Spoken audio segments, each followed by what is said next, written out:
commandment is you shall not murder. And that then raises the question of what is or isn't murder. Jesus calls us out really for the sinful people that we are when he says, even if you look at your brother in anger and cry out, you fool, you're subject to the fires of Hades. And I always, when I talk about that text or preach about that text, I do admit that that's a commendation for me not to be driving in Houston rush hour traffic, because it is what it is, and I am who I am. But what do we do then when we have a first responder, a police officer who pulls out a weapon and pulls the trigger in defense of somebody and a life is taken? Or in the military, when you are in a combat zone and a life is taken?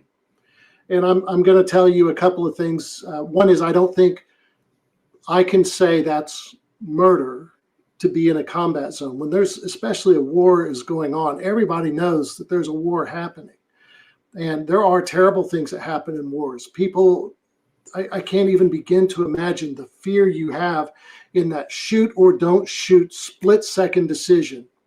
And you have to make a decision because lives depend on it. And then you realize you decided wrong when you pulled the trigger. And if you delay pulling the trigger the next time, it could be the lives of your buddies that are lost.